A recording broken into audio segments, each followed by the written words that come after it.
Bonjour à tous, Municipal 2014, Télécréole et Infopolitique.net donne la parole à toutes les candidats et à tous les candidats.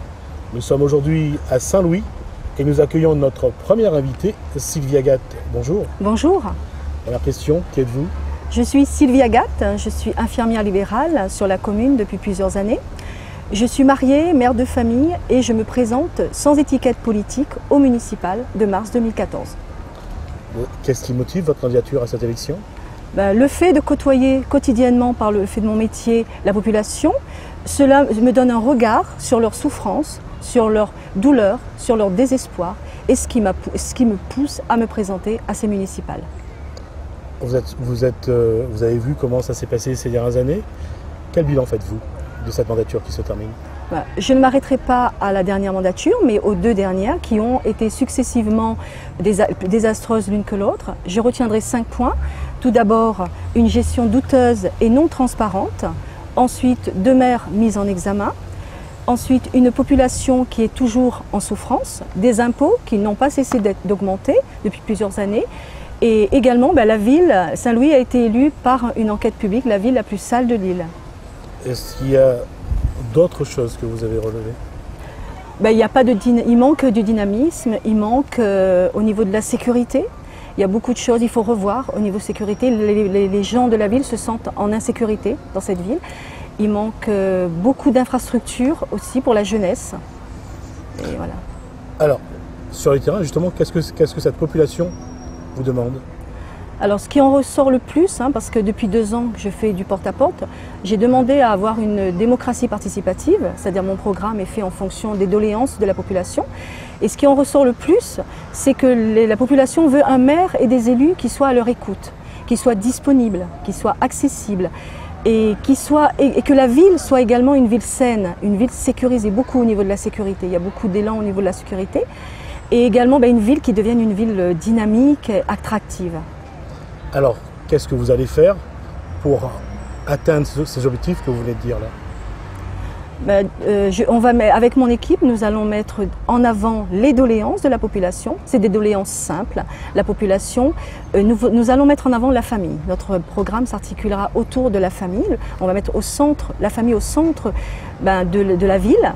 Et pour cela, mais avant toute chose, on demandera une audite. C'est-à-dire une audite pour avoir un état des lieux des finances de la commune, au niveau budgétaire, au niveau fiscal et au niveau matériel. Et en parallèle, nous allons mettre en place une gestion des ressources humaines, par un redéploiement du personnel communal avec des compétences adaptées et bien sûr on va revaloriser ces compétences. Alors, on va essayer de décortiquer le projet. Oui.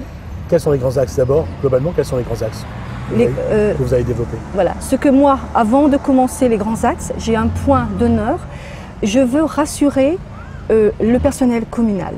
C'est-à-dire que dans notre programme, je m'engagerai en tant que maire à faire respecter le droit de ne pas voter, c'est-à-dire de ne pas être des citoyens, mais pas d'être des militants politiques dans la mairie. D'accord. Et je veux vraiment que ce droit soit respecté, qu'ils ne viennent pas entraver dans leur milieu de travail. Et nous allons mettre également l'établissement d'une charte de bonne conduite pour les élus pendant leur mandature. Cette charte va garantir la confidentialité administrative, en premièrement. Deuxièmement, cette charte va également interdire à tout élu d'avoir dans le milieu associatif, d'être membre de bureau dans une association. Et également, le point le plus important, c'est qu'un élu qui aura eu un délit avéré, on lui demande, et si c'est avéré, et qui porte atteinte au bon fonctionnement de la commune, on demandera sa démission immédiate, par respect pour la population. Et cette charte sera votée au conseil municipal. Alors, sur le logement d'abord? Alors, c'est vrai que le logement, actuellement, il y a des logements qui sont en train de se mettre en place, qui sont en pleine expansion. C'est des logements sociaux, mais il faudra aussi penser aux logements intermédiaires.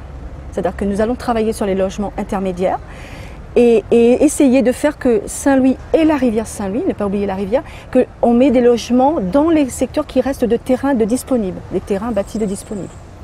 Et sur l'emploi, D'abord, l'attractivité économique de Saint-Louis, qu'est-ce qu'il va falloir que vous apportiez? Alors déjà, au niveau de l'emploi, je vais créer un pôle administratif qui va favoriser, qui va aider au niveau administratif la population dans toutes leurs démarches et également les entreprises qui vont s'implanter. C'est-à-dire qu'il va y avoir plus de facilité pour les entreprises de s'installer sur la commune et en compensation, nous allons leur demander de signer une convention afin de privilégier la population de Saint-Louis dans cette entreprise. Alors, accompagner l'entreprise, faciliter les démarches, ces démarches. Qu'est-ce que vous pouvez apporter en plus pour, je dirais, pour leur donner envie de venir? Du foncier, répertorier le foncier disponible sur Saint-Louis et voir les places stratégiques pour pouvoir leur demander de venir à ce poste-là pour qu'ils n'aient pas à réfléchir où ils vont s'installer, de leur proposer du foncier déjà sur la commune. L'emploi, c'est aussi les contrats aidés. Est-ce qu'il y aura une autre façon de gérer ces volumes d'emploi? Tout à fait. Nous mettons un point d'honneur à la création d'une maison des associations. Cette maison des associations, c'est pour mettre en avant toutes les associations, c'est-à-dire faire une économie solidaire. C'est-à-dire que les associations sont viviers de création d'emplois, donc nous allons les aider, les accompagner tout au long de leur projet, afin d'avoir quand même un regard et de pouvoir faire créer de l'emploi sur la commune. Les associations est important pour développer de l'emploi. Sur l'amélioration du cadre de vie, qu'est-ce que vous souhaitez apporter? Surtout au niveau de l'environnement. Moi, ce que j'aimerais, je mets un point d'honneur, c'est que l'environnement a sa place sur la commune, que les employés communaux contribuent quotidiennement à l'entretien des espaces verts de la commune, qu'on mette en avant également la beauté du site de Saint-Louis. C'est une très belle ville avec la rivière Saint-Louis, d'embellir la ville, de fleurir, de vraiment faire attirer l'extérieur, les gens extérieurs et le tourisme à Saint-Louis. Là, dans ce programme-là, vous avez parlé d'aménagement du territoire, donc du PLU. Est-ce qu'aujourd'hui, le foncier sera un problème à Saint-Louis? Parce qu'à côté, vous avez une fiscalité qui est quand même assez, je dirais, un obstacle quand même pour ceux qui veulent venir, que ce soit des particuliers ou des entreprises. Tout à fait. C'est vrai qu'au niveau du foncier, il y a un travail qui a été fait au niveau de l'aménagement du territoire avec la région. Et personnellement, il manquera du foncier, surtout bâti. Il faudra voir qu'est-ce qu'on peut faire au niveau du foncier non bâti pour pouvoir après faire des déclassements de terrain et voir des emplacements stratégiques où on pourrait justement faire développer la ville et que ça soit plus attractif. Sachant que vous êtes sur un territoire qui est très hétérogène, avec l'EMAC qui est très touristique, avec je dirais la rivière qui est un peu plus économique, le centre-ville un peu plus social. Est-ce qu'aujourd'hui, comment vous allez articuler votre projet pour essayer d'avoir un équilibre tant dans les investissements que dans l'aménagement du territoire? Déjà, au niveau de l'aménagement du territoire, travailler avec, comme je vous ai dit tout à l'heure, avec la région pour répertorier justement les terrains. Parce qu'à la date d'aujourd'hui, je ne peux pas vous dire combien de terrains exactement il reste de disponibles sur la commune. Et ensuite, réaménager tout le site, mais dans une manière cohérente, c'est-à-dire équilibrée, comme vous l'avez dit, équilibrée. C'est-à-dire répertorier. Déjà sur Saint-Louis, il y a une saturation. Vu qu'il y a déjà des emplacements qui sont déjà qu'on a déjà en place. Par exemple, je cite le Bois-Neuf-Coco, il y a une piscine régionale qui normalement est en train de se mettre en place, qui va arriver bientôt au bout du jour. On va continuer dans cette continuité-là de réaliser. C'est-à-dire qu'il y a des projets qui sont en place mais qu'on n'a pas vu encore le jour. Donc il faut déjà voir ce qui est mis en place et qui va être mis à jour pour pouvoir nous après travailler sur le reste des terrains qui restent. Il nous reste une minute dans les flyers que vous avez distribués à la population. Vous avez parlé de traçabilité, vous avez parlé de transparence. Aujourd'hui, la question essentielle de ce que vous voulez faire, c'est vraiment changer la méthode. Oui, je veux vraiment que les Saint-Louisiennes et les Saint-Louisiens qui payent leurs impôts sachent où vont cet impôt, à quoi sert cet impôt, parce qu'actuellement, on ne voit pas tout l'impôt qui a été récolté, où il est allé. Et c'est vraiment cette priorité-là que la population veut.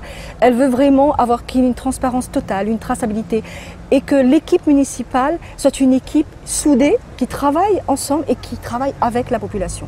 Et une femme a envie de faire ça?